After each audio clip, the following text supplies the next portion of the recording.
வணக்கம். இயற்கை முறையில் சுகபேதி எப்படி நம்ம எடுத்துக்கலாம் அப்படின்னு பார்க்க போகிறோம்.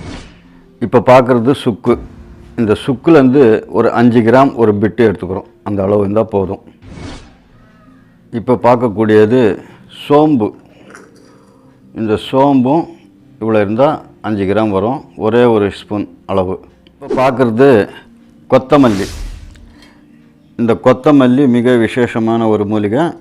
ஒரு கைப்பிடி அளவு இருந்தால் போதும். நம்ம கட் பண்ணிக்கணும் பொடியாக. இது இந்த கற்கண்டும் இதே மாதிரி தாங்க, ஒரு டீஸ்பூன் இந்த அளவு இருந்தால் போதும். இதையும் நம்ம சேர்த்துக்கிறோம். இப்போ பார்க்குறது நிலாவரை பவுடர். இந்த நிலாவரை பவுடர் மட்டும் நாட்டு மருந்து கடையில் தான் கிடைக்கும். அங்கேயே உங்களுக்கு சோம்பு, சுக்கு, கல்கண்டு எல்லாமே கிடைச்சிடும். இந்த மாதிரி ஒரு டீஸ்பூன் இருந்தால் போதுமான அளவுங்க. இதையும் நம்ம இந்த கஷாய முறையில் சேர்த்துக்கலாம். இந்த பேதிக்கு சுகபேதி அப்படின்னு பார்க்குறோம். இந்த சுகபேதிக்கு சேர்க்குறது என்னென்னா 5 பொருளுங்க.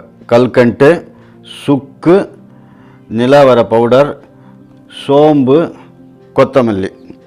இதை எப்படி செய்யணும் அப்படின்னு பார்த்தீங்கன்னா, ஒரு பிடி கொத்தமல்லி எடுத்து பொடியை நறுக்கி 1/2 லிட்டர் தண்ணி தான் வச்சுக்கணும். இந்த 1/2 லிட்டர் தண்ணியில் இதெல்லாம் இடித்து பவுடர் பண்ணிக்கோங்க. 1க்கு 2 இடிச்சிக்கலாம், ரொம்ப நைஸாக தேவையில்லை. இடித்து பவுடர் பண்ணிவிட்டு கஷாய முறை இது. இந்த கஷாய முறையில் 1/2 லிட்டர் தண்ணி ஊற்றி இதெல்லாம் அதில் போட்டு நீங்கள் நல்லா கொதிக்க வச்சிங்கன்னா மணமாக காரசாரமாக நெடியாக இருக்கும்.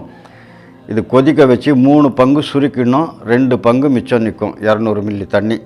இந்த 200 கிராம் அளவுக்கு கஷாயம் எடுத்து வடிகட்டி வச்சுக்கிட்டு இது சாப்பிட்டா என்ன அளவு சாப்பிட்ணும், எப்போ சாப்பிட்ணும், இதனால் சாப்பிட்றதுனால நமக்கு என்னென்ன வியாதிகள் போகும் அப்படின்றது பார்க்கலாம். இப்போது காலையில் இந்த பேதி எடுக்கிறது ஒரு சில விதிமுறை இருக்குது. முதல்ல பார்த்திங்கன்னா கண்டிப்பாக குளிக்காமல் தான் இந்த பேதியை எடுத்துக்கணும். காலையில் 6 மணிலேருந்து 7 மணிக்குள்ளே இந்த பேதி சுகபேதி எடுத்துக்கணும்.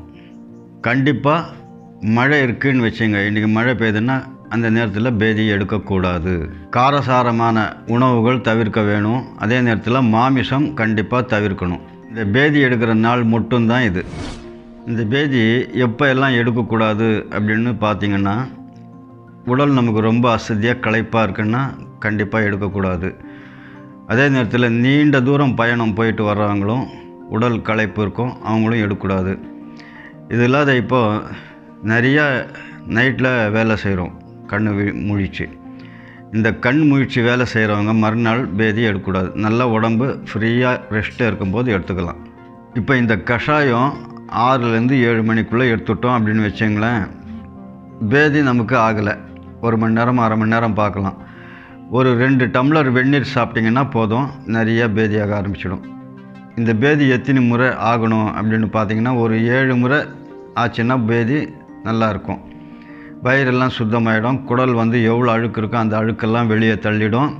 பேதி எடுக்கிறதுனால நிறைய விதிமுறைகளும் உண்டு. அந்த விதிமுறைக்கு உட்பட்டு நம்ம செய்யும்போது என்னென்ன ஆகும் அப்படின்னு பார்த்திங்கன்னா, ஒரு பக்கம் இந்த பேதினால் நிறைய நன்மை உண்டு. இந்த பேதி எடுத்துகிட்ட நாளில் மட்டும் கண்டிப்பாக உடம்பு அலசலாக இருக்கும், களைப்பு நிறையா இருக்கும், டயர்ட்னஸ் ஓவராக இருக்கும்.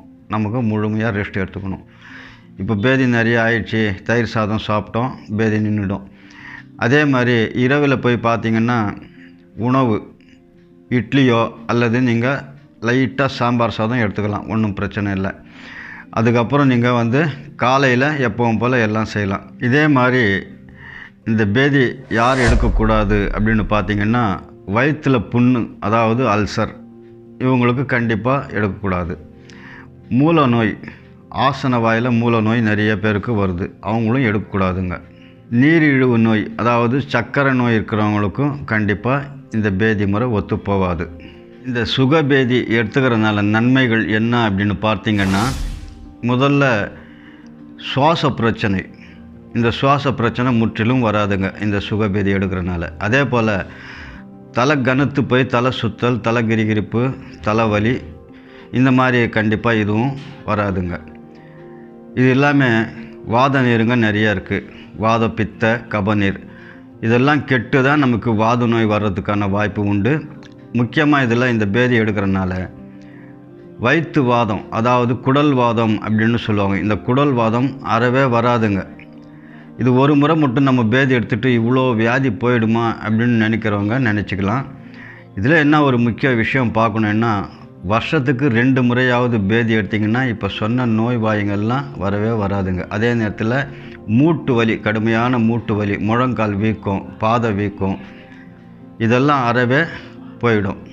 எல்லாம் இல்லாமல் வயிற்று பகுதியில் நிறைய உப்பசம் கிடைக்கும். நமக்கு நிறைய உப்பசம் வரும், நிறைய அஜீரண கோளாறு வரும்.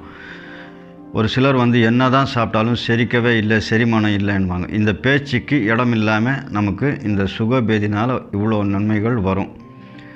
அதே நேரத்தில் நிறைய பேருக்கு பார்த்திங்கன்னா உடம்பு எப்போவுமே சோர்வுலேயே இருக்கும். எல்லாம் செக் பண்ணி பார்த்தா கரெக்டாக இருக்கணும், அவங்க என்னன்னு தெரியவே தெரியாது. இதெல்லாம் எதனால் என்ன, இந்த பித்த நீருங்க ஒரு சிலருக்கு வயிற்று பகுதியில் மட்டும் ஃபுல்லாக உப்பி பால் பொங்கின மாதிரி பொங்கி உடல் முழுக்க பரவிடும். அப்படி பரவுற பித்தம் எல்லாம் இந்த பேதி வாங்குறதுனால வருஷத்துக்கு 2 முறை பேதியை வாங்கிட்டுங்கன்னா மிக அற்புதமான உடல் நமக்கு கிடைக்கும். மலப்பை சுத்தமடையும்.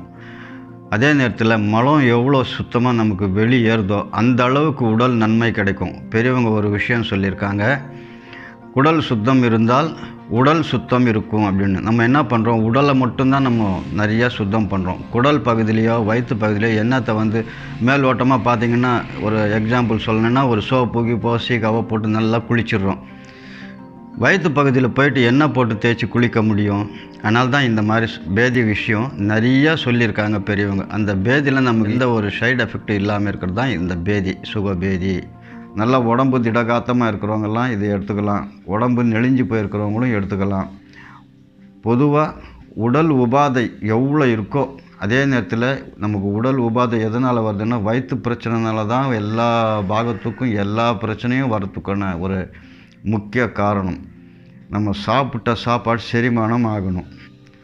அதே நேரத்தில் அந்த செரிமானம் இல்லை அப்படின்னா வயிற்றில் மந்தகதி அடையும். இந்த மந்தகதி அடைஞ்சு இந்த அழுத்தம் கூடி கூடி கூடி நிறைய அழுக்குங்கள் எல்லாம் சேர ஆரம்பிச்சிடும்.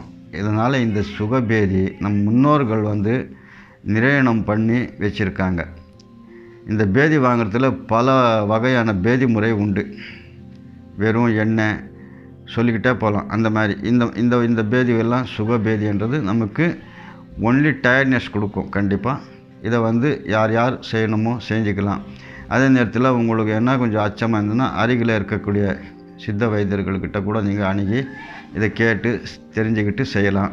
ஏற்கனவே இந்த மாதிரி இயற்கை முறையில் பேதி நம்ம எப்படியெல்லாம் எடுத்துக்கலாம் அப்படின்ட்டு ஏற்கனவே பதிவு போட்டிருக்கோம். அதை பாருங்கள், பார்க்காதவங்க. நன்றி, வணக்கம்.